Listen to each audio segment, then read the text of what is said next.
from Thrive Physical Therapy and Wellness in Richmond, Virginia, and this is Strive to Thrive, a weekly podcast designed to help improve your health, increase your success, and help you thrive in life. My name is Cody. I'm a physical therapist here at Thrive Physical Therapy, and today we're going to be talking a little bit about, or this is another edition of our Mythbusters episode. We're going to be doing busting common misconceptions with physical therapy and rehabilitation to make sure that people kind of understand some of the more common misconceptions around what we do and then how to treat certain pathologies or impairments that you may read online that we don't necessarily agree with. Right? So we're going to hopefully steer you guys away from those kind of treatment solutions or those philosophies and then kind of push you toward the ones that we think would be a little bit more helpful. Right. So today's kind of special for us is one that we both kind of felt pretty passionate about and something that we hear a lot. So the first one we want to talk about, these all kind of link together. These all talk about a similar kind of philosophy, which is the impacts of aging and degeneration. Right? And the very first one we talk about is the acceptance, or the misconception in our opinion, is the acceptance of functional decline with aging. Well, first off, we say boo. We don't buy that. That's not what we've seen. So if anybody has told you have to just live with something, or that you have to be okay with just getting where you can't do things, you can't be physically active, can't do whatever. Not true. We see people all the time change that. Research has really shown that, people can build strength well into their 90s. We see people that we work with all the time that their balance, they train their balance. It's really very much dependent on what you do through your life and how you go about maintaining those things. And we've seen people that are highly functional, very strong, great endurance, all those sorts of things. And I would argue maybe it's more work sometimes. And that's definitely true. And there are definitely some things that you have to overcome. And I'm not saying it's necessarily easy, but the whole concept that you need to get where you can't do something to a point, to me, is that's just not true. Yeah. Yeah, and I think there's a lot of factors that impact how we age. Right now, I think functional decline is definitely a word that I don't use often and refuse to kind of use quite frequently, to be honest, because it doesn't put the fact that you're reducing what you can do as a result of age, which to me you can overcome. Absolutely, yeah, I agree with Clark. It is a combination of the hours you put in now. So you're a young, healthy person. You put hours in now. As you age, you're going to feel better, and it's going to be easier to maintain those habits and maintain those exercise principles and the wellness standards that you've had these whole years. It's harder to turn around as you age because you may experience things like more joint pain or degeneration as a result, or you might have more barriers to starting exercise and starting a healthy habit. Yeah. But at the same time, I feel like the hours you put in now, and then as well, the hours you put in if you are experiencing some of those things, definitely add up to making it where you can excel well beyond what may be recommended as the standard for someone in your age category. Right. And the other thing I say would, and this is what Cody alluded to, sometimes you do have to make accommodations to how you go about it, right? Like you might have to ease into an exercise. Like if you don't have an exercise program, or you haven't exercised a lot, sometimes you have to start a little bit slower. Sometimes you have to give maybe a little more recovery in between exercise.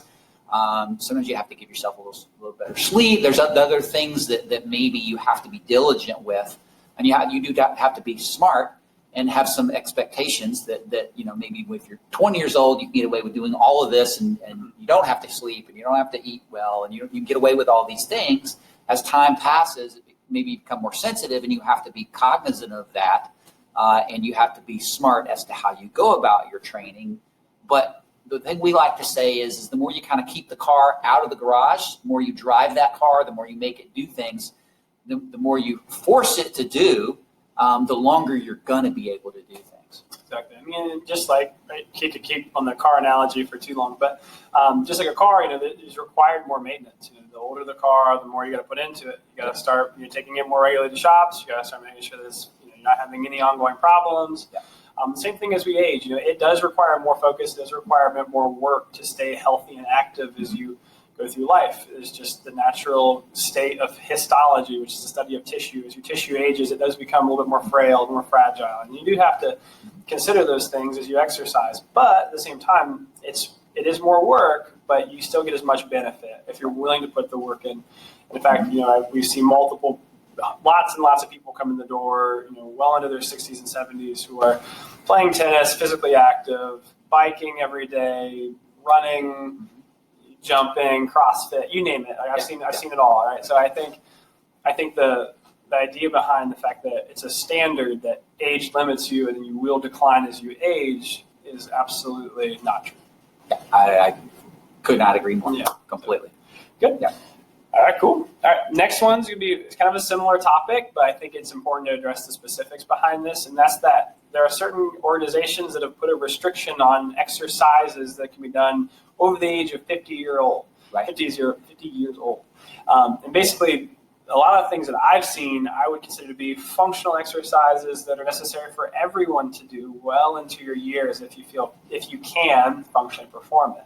A couple examples that I've seen recently are things such as squats, push-ups, deadlifts, and I think crunches or sit-ups. Right? Okay. Now we have a couple. Now when it comes to crunches and sit-ups, that's not my favorite exercise for people to be able to perform. I think most physical therapists can say that crunches and sit-ups are definitely a loaded lumbar exercise. There's much more optimal ways to perform those exercises and to get a strong core than doing crunches and sit-ups. If you're looking at repetitious stress, it's pretty high. But the other exercises I mentioned, squat, push-up, and deadlift, I think are functional lifts, functional movements that all humans should be able to do well into your years. And if you practice them regularly, it should be pretty easy, to be honest. But just from a practical standpoint, if you get up and down off of a chair, we all do. You get off the floor, you get off the toilet, you're doing a squat. Yeah, it's like you can't avoid it. It's really. mandatory. It's kind of part of the process. Yeah, and training to do it and doing it well. Like you have to give your body the stimulus and make your body do it and train with it. I mean, getting up off and down off the floor. I mean, that's a good example. There's pretty high correlation to how well, life longevity and functionality in terms of how well someone gets up and down off the floor. I mean, those are all things that if you simply work on them, train on them, you never have to do all the time with it. Yeah, and so when it comes to those exercises, one, I think they're necessary. I would almost encourage anyone to do those exercises, or at least start the process. Now, I will say as we age, form and mechanics may become more important. Right? So you may be easier to deadlift or squat with poor form. You may have less of a repercussion or a consequence if you're younger. You have less degeneration in your hips and your knees. It may be more valuable for you to really have a trainer or a watchful eye as we age to make sure that you're not, going out of alignment or putting more stress and strain on certain joints, because you want to take care of your body. And as you do age, the amount of load can accumulate to add more stress to your joints. So I think it's important to be able to do so comfortably. But at the same time, once again, you have to be able to do those things to be really functional. And I think if you stop performing them, especially at age 50, which I think it's like I'm 50 right now, so technically I should stop squatting and doing all these things. Preposterous to think about. Yeah. I think if you can do them past age of 50, then how are you going to be able to do them when you're 65? Right. It just doesn't make sense to me that you could even.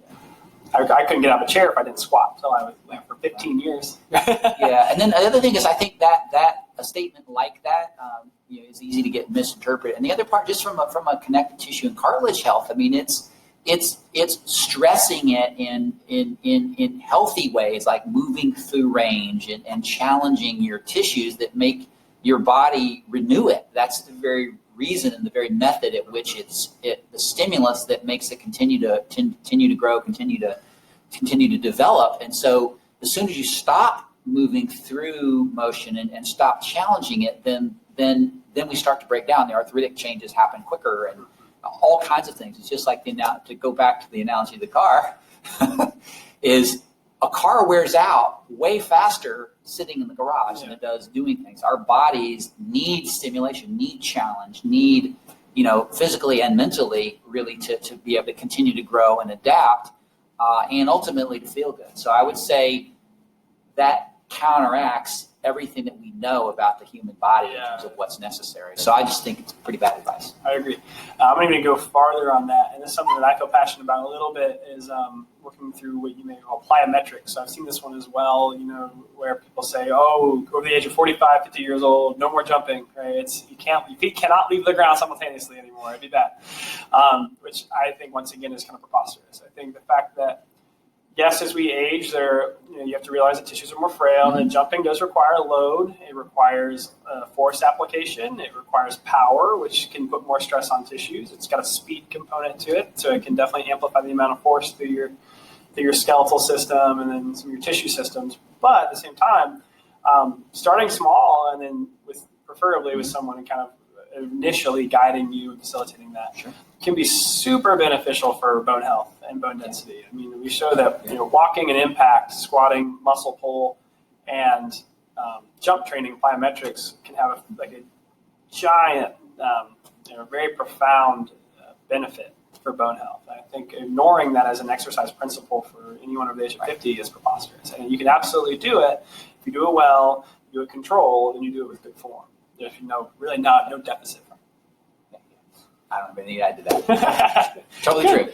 Totally true. Cool. So, and the very last topic we're going to talk about today is, and I've heard this in the clinic, I think just this last week, was I've been diagnosed with degeneration, or OA, which stands for osteoarthritis. So I'm sorry, I know you won't be able to do anything for that. So can we work on this part of my body? Right? And it was like, whoa, like, hold on a second. You have osteoarthritis. That's something we can absolutely help you with. She was like, really? I had no idea. I would have figured that PT can't change that. And she's not completely wrong, but we'll talk about how we can affect it and how we can definitely manage it well through PT tactics. Yeah, and the thing that we get all the time is along that exact same lines is, well, I have wear and tear. I have arthritis. Got to live with it. Can't change it. Can't be done. Nothing can be done. And then just deal with it. That happens. We did that actually all the time. So we actually love that. We don't get me wrong. We don't love people to have arthritis. Okay, that's not. Don't misinterpret what I'm saying. But there's so much that can be done to help people with that you don't have to get rid of the arthritis. And this we'll cover this a little bit more. But how strong you are, how mobile you are, how you move, all of those things make an impact on what your body feels like on a daily basis. And you can be walking around with wear and tear and arthritic changes and still feel great. And having arthritic changes is not an unusual thing.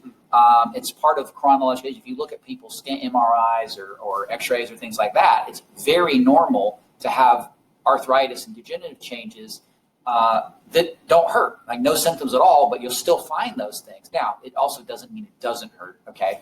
But point is, it doesn't have to. And so there's lots that can be done around that. Absolutely. So, I think when you look at arthritis as a whole, it's primarily a joint problem, right? Basically, arthritis in itself just means that the surfaces between the two joints, or the two joint surfaces that create the joint, will become rough. You'll lose the cartilage, you'll lose the impact, or some of the collagen that connects to the bottom of those joints. So they don't slide as well, they don't take compression as well. You're going to get friction, you're going to get more abrasive rub between those two surfaces, and that can create bone pain, which is absolutely a real thing. And absolutely, that is something that, unfortunately, from physical therapy standpoint, or really any standpoint, outside of a joint replacement, you can't take that away. That's going to be there. Those surfaces don't remend. Over time, they will continue to, from an MRI or an X-ray standpoint, will continue to worsen. However, you can offload those joint surfaces using biomechanics and physics. You can work on principles of lubrication and heat by getting nice cyclic motion through your joint spaces. One I like to recommend all the time is biking for someone who's got chronic inflammation or chronic arthritis of the knee. If that's the case, biking is a really low load, cyclic way to kind of get fluid transfer and get good lubrication between the two joint surfaces and make that substantially feel better right afterward. So if you can have that profound of an impact on someone's pain, just doing something simple as cycling or biking, it's kind of hard to believe that physical therapy couldn't have a mechanical change in that as well. Right, and it does.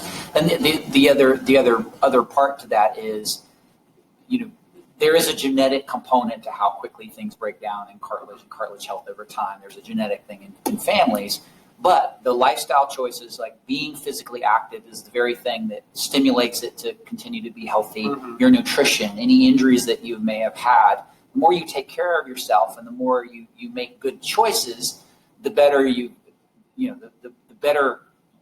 Typically over time, you have the ability to impact what happens to you over time. And so making good choices you can't 100% sidestep nature, but you can make a big difference in terms of how you feel, how late that might be a potentially problem, and what you're physically capable of before you actually develop symptoms. So it's not just something that you just got to live with it and dealt with whatever cards you got. It's how you play the hand that you have that makes all the difference. Yeah, I'm sure Clark has a lot more experience than me as a physical therapist, but I can tell you on my personal account, I'm sure on his as well, that we've seen multiple people come in with very arthritic joints on x-ray. I've seen their images. They do have pain associated with it. And after physical therapy treatment, they tend to feel significantly better. Yes, there can be pain associated with it still. It's a truly pathological component. At the same time, if you move well, if you've got great mobility, and you can load your tissue well, load your joints well, the pain can decrease significantly to the point to where it will not impact your daily life. Very well said. And then and I can't quote the researcher right now, but there's a very famous study that talks about degenerative changes, particularly around spine issues, that what you see on scans and degenerative stuff has no correlation with how well someone will do over time from a functionality standpoint and also a pain standpoint. So if somebody's got wear and tear, I'm usually like, okay, all right, fine, let's just roll with that. Let's just do what we can do. And I see people knock it out of the park. That doesn't phase me. Doesn't. Yeah, there's tons of things that can be done. So. Absolutely. Cool. All right, so we're just going to do a quick recap. That way we kind of keep ourselves grounded and kind of go back over some things really quickly. So the first one we're going to talk about was when it comes to functional decline with aging, right? So number one thing, is that true? Will you always functionally decline as you age? Big old no, right? No. At any point, you can turn your lifestyle around. You can start eating better, exercising more, sleeping better, focus on the pillars of health that really keep your body moving well. And at any point, you can make a turnaround in your physical ability and capability to do well. So there's no reason why we should worry about that. I will say, now is the time, wherever a time is for you, no matter what age you are, now is the time to start, though. You have to start making those changes and giving yourself a better function and a better baseline to start moving in as you age. Yeah. Earlier is better. Mm-hmm. Earlier is better, but it's never too late. Just start now. Yes. Good. All right, the other one we wanted to talk about a little bit was age-restricted exercise. No. Yeah. No. So if we quantify it a little bit, how you do it matters. How much you do it matters. There's variables around it as to whether it's a good idea or it's not. But the whole concept that you shouldn't squat, or you shouldn't do functional things, or you should never jump, or you shouldn't do those sort of things, I think you're handcuffing somebody, and you're gonna, by somebody heeding that advice, you are potentially negating the opportunity that's there to be very functionally and very, very strong over time. So we don't necessarily subscribe to that. Absolutely. I think especially the age of 50 years old is very, very conservative to be a healthy, active exerciser. I would say at 50 years old, as long as you're not getting any acute injuries or any kind of immunocompromise or past medical history that would be concerning, exercise is a great place to start. And I would say that as long as you're checked out by your doctor, there should be no really barrier for you to get started at that point either. I think at 50 years old, you should be able to do pretty well. And I agree. Being 50, yeah, I agree. I no restrictions. So, good. So don't buy it. And the very last thing we're going to talk about is just arthritis and if PT can help. Right. So I think the big thing for us is that absolutely physical therapy can help manage arthritis. See it every day. People knock it out of the park every day. That's just okay. That's water under the bridge. That's white noise to us. People do spectacularly well. You have to be cognizant of it, aware of it, understand the processes around it, and educate people around it. But no, you can do tons with that. That's no reason to think you won't do awesome. Good. All right, guys. Well, hey, that's our 3 misconceptions about physical therapy, about rehab that we wanted to break for you guys. If you have any other questions or if you have any other misconceptions that you've read or just want to know more about, please leave them in the comments below. Or if you've experienced kind of a misconception that you want to kind of talk about briefly, feel free to do so below this post. So we appreciate you guys chiming in. That was your Strive to Thrive podcast, and we'll hopefully see you guys next week. Take care, guys. Thanks for listening. Have a good one.